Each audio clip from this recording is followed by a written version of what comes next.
of livestock and stuff because of this. That's awesome. So are you selling the livestock too? No. Well, actually, we're about to sell the cows. We raise Wagyu, and we're actually nice. sending them next week to the market because the price of beef is through the roof right Yeah. How much can you get from one cow? now. They're running about $3,800 right now. For so one that's cow? just to send the cow in. So you could send 100 cows and make 380 grand? Yeah. Holy crap.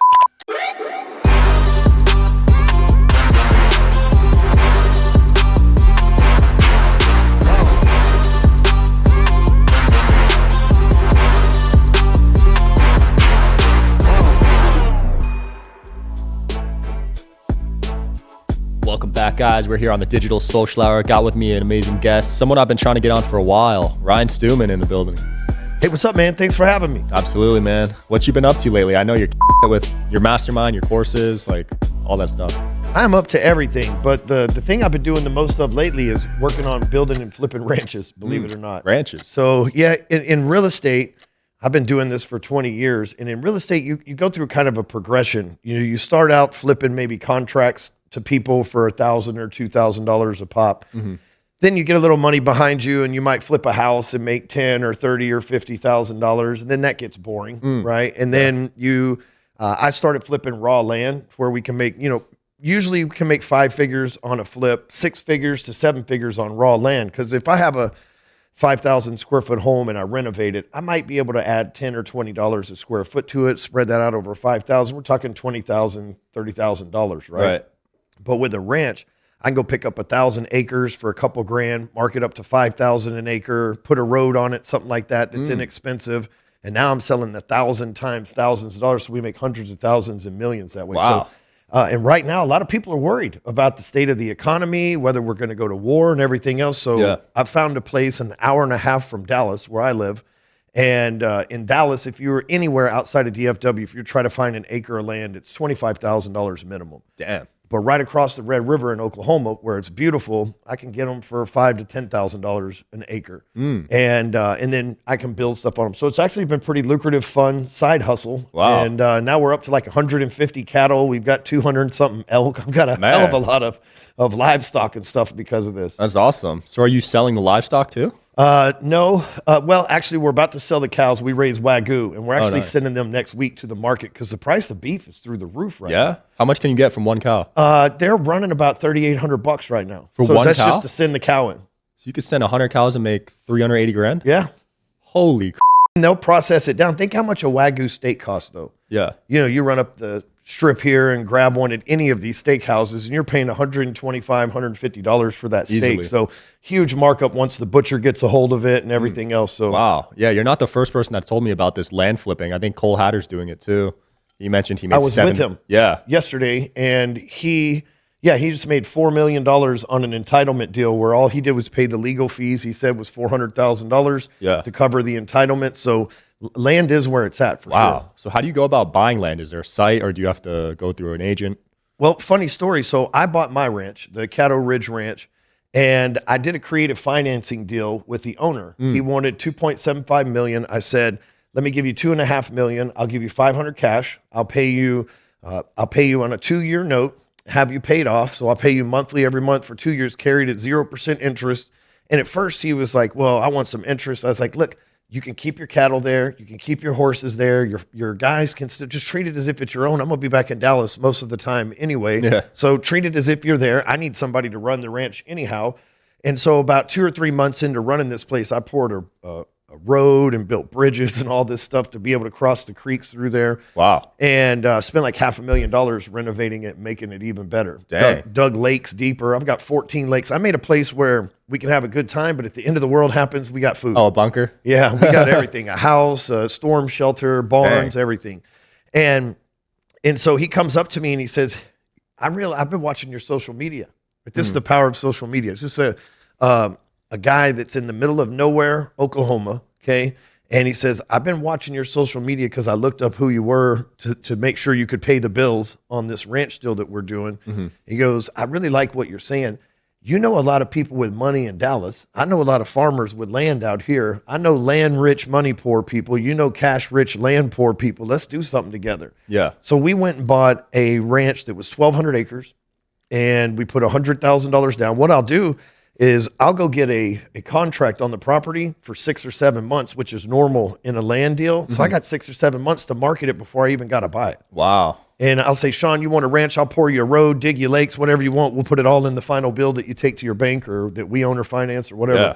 That's amazing, man. Seems like a great opportunity. Yeah. And like I said, it's fun. I get to take my kids out to play with cows now and fish. And, you know, my friends go hunting, shooting pigs on my ranch all the time. So is that big? Yeah, it's big. I have 400 acres on my ranch. Holy crap. That's insane. Yeah, it's a good size. Take you about 2.5 hours to get around the whole thing. Just to walk it? No, on a 4-wheeler. Oh, drive it? Yeah. Oh, damn. That shit's huge. Wow. One thing I really admire about you is how open you are with people. You're open about your past. You're also open about making money and losing it again 4 times, right? At least. Yeah. And I just experienced that last year. I thought I was invincible, right? But it seems like when you have these high highs, there's some low lows coming, right? Yeah, I call that the force of average, Sean. Let's, like, for audience simulation here, let's assume this blue planet that we're on is in the black skies around it. It's like a server, like with Google, and the little blue light that comes on each one of those servers. You know what I'm talking about? Yeah. So let's assume that maybe we're in a simulation, and if we were in some sort of simulation, we'd have to have an algorithm that managed the software that runs the simulation, right? AI and all this other stuff, much like Meta or Google or anything else. I call that algorithm that runs this planet the force of average. And so if you're a homeless person on the street here, people will give you a free hamburger. Starbucks might give you free coffee. The city will offer you free shelter. And I'm not saying that's an easy life or that some people don't have whatever excuses or instances in their life, but society will try to do anything to promote you to go from homeless or substandard just to be an average, right?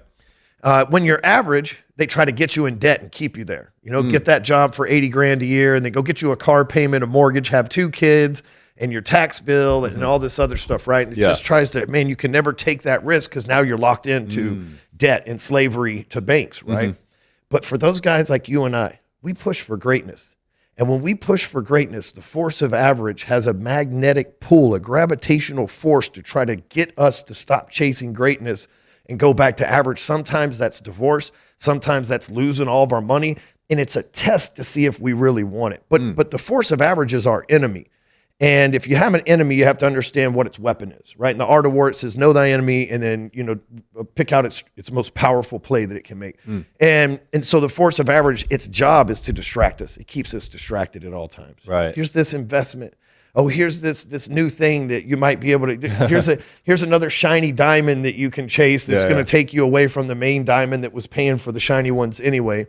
And that force of average distracts you. But we humans, we're born with a superpower. It's focus, right? We're born with it. And when I say focus, I don't mean the ability to stare at something. I mean the ability to have a vision and the faith to have action to make that vision a reality, like focus. You know, when you first started doing the jersey thing, I know you were DMing me all the time, and I know you were DMing thousands of people. Let's build a jersey together. Dude, you were focused and in the zone. Yeah. I bet sometimes you wish you could channel that energy back, right? For sure. I know I do too. There were nights when, you know, I didn't sleep till 3 a.m. Then I'd wake up at 5 ready to go again. I was so jazzed to be an entrepreneur. I miss that, right? But everything I focus on is now a reality. Right. And the force of average knows that. So it tries to keep us distracted to where we don't have to go through that. Yeah. And that's what we go through, these ups and downs. But I've got 4 things that I focus on every day that's been able to keep me in a linear direction as opposed to going up and down. And that's a grateful mindset, my genetics, health and fitness, my grind, which is my job, making the money and everything else, and then the group of people I surround myself with. Yeah. And if I'll focus on those 4 things every day, I have a dollar amount I have to make in my business. I have a time that I have to invest in my family and friends. I have time that I have to invest in the gym, and then the mindset of listening to books, podcasts, conversations that I've had to be grateful. I'll focus. I even have a gamification in my phone, how I do this. We call it the G code. But and I've been doing it for a long time, but that's allowed me to avoid those lows because I get right back the next day focused on what matters most. Yeah. I really love what you said about focus because that's what got me to where I was, right? Absolutely. And then I started investing in all these industries I had no experience in, all these shiny objects, lost it all, right? And if I just focused on what I was doing, I wouldn't be in that situation. It happens. That's the force of average. That's at its finest. Yeah. Right. It's hey, look at all these other things and it makes you think, oh, you'll get even richer, or oh, you'll be even more dialed into this many things. And it's all a joke. Yeah. I'll never invest in a restaurant again. I can tell you that. Yeah, me neither. And people ask me all the time, they say, well, what are you working on? What are you excited? What's next for you, man? We're just getting better at the same thing we've been doing for 13 years. Right. That's all. Sales, right? Because I know better, right? Yeah. It's sales. So what we do is what I do specifically with our Apex program is the sales is like the sexy part of it. The get money is the best part of it. But what we're really trying to do is help entrepreneurs get money so they can become the greatest version of yourself. You got to get money first. It goes God, air, money. And everybody else says, oh, no, it's family, blah, blah. Your family will starve and die if you don't have money. Right. It can't be that way. Yeah. It cannot. In the hierarchy of needs as a human being, in America at least, it has to be that way. And so when you start now it doesn't mean that it's money over family, but my wife and I have an agreement. If I got to go make money for the family, I can't, I might miss a birthday. You know, something might come. It doesn't happen often, but something like one time I had to go to an event with Ed Milet on my son's birthday. It was the first time that I ever missed his birthday, but I was like, hey, money calls. Right. These people pay good money. This is good social media content and everything else. I got to go. And that's how we're able to pay for this elaborate birthday that I'm about to miss, right? Yeah. And so when you get focused on making the money, what happens is it takes money to make you a better person. You know, you and I, we've invested millions of dollars in ourselves, not in our businesses, but going to events. I've seen you at events for years, Sean, you know, and I know that if I paid money to be there and you paid money to be there, I know you're investing in yourself. I've seen you in multiple masterminds over the years that I pay as well as you. So, you know, investing in yourself, and the same with your health and fitness, right? And good food costs more money. Yeah.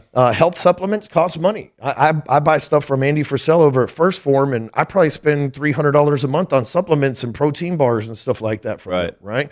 And sure, that replaces some meals and junk food that I wouldn't eat otherwise, but still, that's expensive for a lot of people, you know? And then if you take hormones or peptides, you might be talking another $500 or $600 a month, right? But if you don't make money, you can't fight the aging process with those things to get ahead. So that's what we do. We help people figure out how to get the money, sales, marketing, whatever the case. And then we say, now let us show you how to use that money to have the greatest life possible. I love that. And you're teaching tens of thousands of people, right? Yeah, we got 3,000 members right now. Wow. But yes, we've had in July, we broke our 100,000th customer. That's insane. So, and that's over a 13-year period. Incredible. And in your top 1% of students, what character traits are you noticing that they have in common? They all wake up early. They all go to the gym. They all spend time with their significant others. They're all married. That not all of them have kids, but they're all married. They all spend time with their significant others. So they invest in family, business, in their health. They're all balanced on the same thing, and they're always investing in themselves.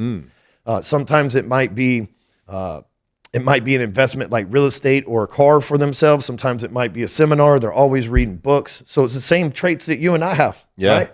The exact same traits. Awesome. Take care of yourself, take care of your mind, take care of your business. Yeah. And on the other end, when you see people quitting, what do you think leads to that decision? You know, the level you quit at is the highest level you will ever achieve in life. And so many people don't realize that the force of average wants you to quit, because then you're back to average and you go get that job. Right. It's a test. You know, how many times, let me ask you, as an entrepreneur, how long you been an entrepreneur full time? Probably 8 years. Okay, I knew it had been a while. How many times in 8 years have you said, F it, I'm getting a job? Never. Never? You never thought that ever? No, dude, I think it every other day. Like, you dude, do? I'm a salesman. I know I can go make money selling anything. Mortgages, it just real estate. And it wouldn't be fulfilling. Every time, you know, and then I'll get a DM in my inbox. It's like, dude, thanks to you, I got out of prison. I changed my life and I own a business now. I'm like, all right, dude, no job today. but man, I'm just being honest. I want to quit all the time. Really? You know, every morning that I go to the gym, I've been going to the gym for 23 years. Every morning that I go to the gym, the first thing that I wake up, I go to the gym early in the morning. Yeah. First thing I wake up is like, how can I text my trainer and get out of this? The first thought that goes through my mind. Even to this day? Even today, 23 years later. Wow. And you think by now it'd be this habit that I love, and I love the results of it, and I love how I feel when I leave the gym, but I hate that stuff. Right. And every morning, the first thing, excuse pops into my mind. And same thing with work. Hey, I can take the day off. I got money. I've got employees that can do stuff. I've got all these things going for me. I can just chill for the day, play video games or whatever, right? Yeah. And I'm always thinking this, so I have to fight it constantly. You know, anytime that you have a bad day or a bad month, you know, if I worked for somebody, I wouldn't have to deal with all this pressure. And again, it's just that voice in my head, but every time I've got to be, hey, you know what? There's a DM that slides in. It's like, man, we need people like you. It's like, we do. I'm going to get back after it. I guess when you say it that way, I've probably had some thoughts but I never would take action on it. You know what I mean? Oh, I got 2 felonies and and have never had a W-2 salaried job my entire life. I don't know that anybody give me a job anyway. I just have to figure out another lane to drive in. Yeah. You know? How long were you in jail? 3 years. I did state and federal time, and for $200 worth of. I spent 12 years of my life on parole, pretrial, probation, and in prison, man. Wow. They caught it like you just had in your pocket? Oh, man, you know, I've got a great story. I called a hooker over one night, and I was 19 years old. I called a hooker over one night and went back in the bedroom, and I did sell that, just being truthful here, but I was almost out. It was Friday. I'd sold everything. She came over at the end of the night. I had a little bit left over, but I had like scales and paraphernalia. Right. I reached over to do this line. I was not a user. So I reached over to do this line because I'm about to have sex with this chick. And I guess I passed out, overdosed, and they end up bringing me back to life with those little shockers and nephrine or something like that. I don't know. I was out, right? And I just hear the story my roommate was telling me. And then they found the in my room, and they found a pistol, which it was actually legal, the gun, because I'm living by myself and all this stuff, but mix it with and that takes it to a whole nother level. Right. End up doing 2 years of my life in prison. And then 5-7 years later, after I get out and get my life together, the police think I'm selling. Really, I'm doing real estate, but the police think I'm selling. I'm back in the same little town, and there's no way he can get out of prison and be living like this. He's up to something. They kick in the door of my house. They don't find, but what they did find was another gun. I like guns. And not anymore. If anybody's listening, I don't like them anymore. I learned my lesson the second time, but they found a gun, and then they sent me to federal prison for 15 months. Jeez. Did they have a warrant? Yeah. Oh, yeah. wow. But it's pretty easy to get a warrant. Hey, he's a felon. He's doing this. We suspect he's got this in there. He's known for doing this. Oh, yeah, I'll sign off the warrant. They went, the same judge signed that warrant 7 years later that sentenced me to prison. So it was easy to know to go to that judge. Sounds pretty corrupt. And yeah, I wasn't up to anything good the second time, but God doesn't make mistakes. I was with the wrong people. And so I needed to be placed in prison. And I helped a lot of people in prison. I taught them how to clean up their money and have real hustles. Like, you guys are flipping grams of teach you houses. Right. And you don't need any money to do this, right? We got time to talk about it. And so that was probably where I did my first seminar, would be in prison. If I had to like dial it back to where did you start teaching people this stuff? That's where it all started. It would be in federal prison. But when I walked in a millionaire, walked out 15 months later with $25, maybe $50 to my name, and had to live in a halfway house. My wife divorced me, ran off with the dude that owned the landscape company that mowed all the yards of the rent houses I owned. Yeah. That's crazy. Wait, so where'd all the money go when you were in prison? She divorced me, sent papers, and this was the note. I'm running away with Justin, and I'm leaving you. And if you don't sign these divorce papers giving everything to me, then I will just burn all this stuff down and spend it by the time you get out. I got a year anyway. Whoa. So at that point, what am I going to do? I'm locked up. I have no family, no nothing. I'm like literally nothing I can do. So, okay, cool. Here's this. I just start all over. But here's what I knew when I walked out of prison that day. July 15th, 2008. I knew two things. That this was rock bottom. $50, not even a bank account, not a car, not even, I had borrowed clothes from other inmates to get the hell out of their bad situation, going in to live in a halfway house, meaning nobody even wants to take me into their residence. Wow. And I did all this time by myself. A lot of people didn't know I was gone because I told them I was moving to another state to go do mortgages elsewhere because I was embarrassed. My church people didn't know that I was going away or anything like that. I kept it a secret, so I couldn't really ask for help. Hey, can I move in with you? What happened? You were a millionaire. Well, we kind of went to prison. What? No, you can't come with me. I have kids, right? I already knew what was going to happen. Yeah. But I knew that was rock bottom, and I had got it once. I'd already had it once, so I knew I could. If I've had a taste of success. Yeah. So if I just do that same thing again, I'll be able to get it again. And I'll be able to prove to everybody, but that didn't dictate who I was. And that's exactly what happened, man. I'm still pushing to try to prove that point today. Love it, man. How tough was it on you mentally being in prison? Because you probably had some life or death situations in there, right? Yeah, so I suffer still this day from major PTSD from being in there because you're constantly, and first of all, I didn't look in there like I look out here. I weighed probably 140, maybe 150 pounds the first time. The second time, target. Maybe I weighed 180, white, skinny, young. Like I'm everything that they love in there, and not for like necessarily even on the sexual side, but someone to exploit or whatever. But here's the cool thing: my whole life, unintentionally, I've lived by these core values, and I didn't snitch on anybody, and I also didn't owe money on the streets. So when I went in there to do my time, there wasn't, oh, he snitched on Sean, so let's get him, he's a snitch, or oh, he touched kids, let's get him, he's a chummo, or none of these things. It was just like, he in here doing his own time for his own stuff, leave him alone, kind of. He's a short timer kind of a thing. So I got in a few fights, but nothing major. And when I went to the federal, well, part of the problem was I had to explain this story and go through this process like 6 or 7 different times in the state system because I would get in a fight and they would move me to another unit. Then I would get in a fight and they would move me to another unit. I didn't start fights, right? I'm just trying to stay alive. But you see the movies when someone's walking down the run in prison and they're like, oh, fresh meat or whatever, right? I had to do that 7 different times and explain why I'm here, who I am to a cellie 7 different times. I move into different units like, man, a nightmare. You think once of going through that shock of knowing which one of these dudes is going to try to me or have sex with me or whatever the case may be as a young man. Yeah. And, you know, because a lot of these guys will get up here and tell you, oh, it was tough, blah, blah, blah. It's like, dude, I'm just a normal guy. And I was put in 2 bad situations having to deal with this stuff. Federal prison was completely different, though. There was good people in there. Oh, yeah? The feds try to silence good people. I don't know if you've noticed that lately, but I have. That's a real thing in there. And a lot of these guys have been locked up pre-social media. So you meet people that were, you know, the senator's aide that knows too much, or the CIA operative that went rogue that they needed to silence and lock away, and military dudes that were sentenced for somebody, but they're still they did it for the government, but how they did it wasn't right. So they put them in these. So it was just a whole different. A lot of white collar guys that, you know, it's funny. I would see guys that would get caught with meth. That was the big thing. A lot of Hispanic and white dudes were selling meth that were in the unit that I was in. These guys get caught with a couple $100 worth of meth and end up doing 10, 15 years of their life. Meanwhile, these white collar dudes are still in $2-3 million and getting, you know, 3 or 4 years. I'm like, man, y'all are in the wrong damn business. Y'all need to talk to each other. You still talk to anyone from prison? So one day in early 2008, I get a knock on my cell.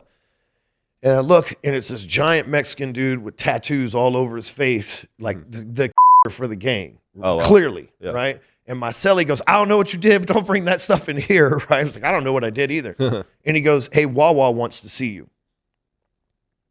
Who's that? He goes, follow me. So I lived in this 7 building, and I didn't really go upstairs because I had no business going upstairs. I didn't live up there. No need to go up there, right? And the guard's not up there, so I don't know what the hell goes on up there. I get up there, dude. They're smoking weed up there. They got cell phones, brand new Nike Air Max, Rolexes on in prison. Rolexes? Like, they are living a completely different life than I am. And floor 1 is different than floor 2, right? And I go down to the back of this cell. First of all, I told you I didn't snitch on anybody. When I wound up in federal prison later, the dudes that I sold for were both in federal prison. Oh, yeah? And they were like, hey, man, he's a good dude. Nice. He kept his mouth shut and went and did his time for us. What are you doing back here? I thought you cleaned up your life, kind of a thing, right? Like, I did. You're not going to believe this. So word gets around that I cleaned my life up. So this guy, Wawa, I go and meet him, and he goes, I've got 7 years left on my sentence, and I need to figure out how to get out of here and never come back. I've been in here for 17 years. They killed my brother on death row. Damn. My father's dead. I got to, you know, and he's the gang leader. Like the shot caller. And I'm like, well, let's buy some real estate. You got money out there or whatever, right? So I'm teaching his guys how to do these things. Well, 7 years later, he sends me a letter to my office or an email to my office, and he says, hey, I'm out. Will you hire me? We own houses. Life is good. We did exactly as you told us to. And we cleaned our lives up. Our parents have money now. Our aunts and uncles have money now that would clean records and everything else. He goes, I just need a job. I'm on parole. I'll come work for you. And I was like, oh, hell no, man. You're like the for the cartel and stuff. You are not going to come work for me. He goes, seriously, I'll do it for minimum wage. I'll actually pay you the money back at the end of the week if you want it. And look, I had like maybe 1 employee at the time, and I don't know how to hire people, and I needed help desperately. So I'm like, all right, yeah, come on in, right? I'm like, you'll give me my money back? Okay, that sounds like a great job. I get free labor. I love it. But he was just returning the favor. He was grateful for what I'd done for him. Well, flash forward, that was 9.5 years ago. That dude's the COO of my companies. He No runs way. everything. The dude's brilliant. And Wow. And taught him, like, he went in prison before Google, and that guy can build websites like Russell Brunson. I mean, Really? just unreal, his dedication and focus and patience to being able to do stuff. And the guy was in there for 20 tons of. Holy. So he knows how to manage logistics. He knows how to manage people. He knows how to, right? That's a real operation. If you've ever sold an ounce of, 20 tons is an operation. That's boats and trucks and logistics and management and middle management in the cartel setting. So, dude, he works really great for people, and he's gone through a bunch of therapy and treatment to get over his PTSD and stuff. He's like, this is my best friend. That's amazing, man. So for you and him, I feel like those are rare stories. I feel like a majority of people coming out of prison, they end up worse, right? Yes. There's few. There's a lot of people have felons that have gotten locked up. They just don't talk about it publicly. There's a lot of influencers that are good people that are very well-known business people that did time a long time ago, like myself. This 20 years ago we're talking about, But Wes Watson is a great example of somebody who's turned their life around, come out of prison. I believe Marcus Barney is telling everybody he's a felon now. I think he kept that quiet before, but I noticed he's been talking about it on Instagram, saying here, this is what can happen after prison and stuff. So we're starting to see that because here's what happened. Here's the reason we went to prison. Andre Norman says it the best. He says, we all have childhood trauma. And if you don't heal it, at 9, it's cute. At 14, it's a crime. You're not going to jail for guns and you're going to jail because you need attention. And this is how you get attention. You're not going, and you got to heal that trauma. And so, there's a lot of us now that when we went to prison, there was no Ryan Stewman, there was no Wes Watson, there wasn't anybody out there that we could look up to and go, that guy's been to prison and he's winning. I can do it too. There was none of that, and now we get an opportunity to be that for a small and these are people that need us the most because these are criminals. If we can keep somebody from selling, putting on the streets, if we can get somebody like that to turn their life around, America just becomes a greater country. I love that. Yeah, you mentioned childhood trauma. I saw your parents got divorced at a young age, right? Yeah. So did you experience some big trauma there? Yeah, so I was adopted at age 7. So my mom and dad split, and my stepdad adopted me. And I mean, I have a metal rod in my wrist. My hand doesn't move because of a fight that we got into. Whoa, and at 7? He was a big dude. No, he adopted me when I was 7. He's still married to my mom now. Okay. So. But yeah, it was rough. But rough childhood, being adopted, changing your identity, being born one name and now having another name. And what's crazy is my stepdad that adopted me, he was adopted. So he don't really know who he is really either, if you think about it, right? And I'm pretty sure his dad was adopted too. I met his dad a time or two, and I believe that was his story too. Maybe not. I might be exaggerating one generation, but then I adopted a kid too. So I had to sit down with my son, Asher, when I adopted him in 2020. And I said, look, son, we changed your name. It happened to me too. But here's what I know. We may not know where we came from or who we really are, but I have personally made a name for our last name, and it's your job to carry it on to the next level. And nobody explained that to me, and I'm explaining it to you now, son. And so it's crazy to think that he's 3rd or 4th generation adopted extra Stewman. Yeah. Like none of us, no males really have that name. My dad's dead. His dad that adopted him's dead. If you look it up, there's maybe 1 or 2 people on the internet or Facebook or Instagram with this name. With Stewman? It's not a common name like you would think. It sounds very common, doesn't it? But it's not very common at all. That's crazy. It sounds like a name you hear like Smith or Johnson, but it's really not. If you go look on Facebook, there's very few people with that name. Wow, that's funny. I was shocked too because I thought it was just a very common name, but it's really not. Yeah, man, this has been super enlightening, powerful messaging. Anything you want to close off with or promote? If you want to fight that force of average and you want to stop the ups and downs in life, you can go to Daily G Code, dailygcode.com. It's free. I'm not going to email you. I don't have an upsell. I don't have a free course or a paid course to sell you on that. It's a tool I use to keep score every day with what I focus on. And right now I'm at like 5,200 points at 4 points a day. That's like 1,900 days if I've done my math right. So I've been at this. No, I'm sorry. It's 903 days. I've been at this for a very long time. It's absolutely changed my life. It's changed 15,000 other people's lives too. So just go to dailygcode.com and sign up for that. And then you can follow me on social media at Hardcore Closer on Instagram and Real Ryan Stewman with the blue check on Facebook. Lots of imposters. There are lots of Stewmans on Facebook. They're me and somebody trying to get Bitcoin out of people. Yeah, So, thanks for coming on, Ryan. dude, thanks for having me. Awesome studio, man. I love it here. Yeah, thanks for watching, guys, and I'll see you next time.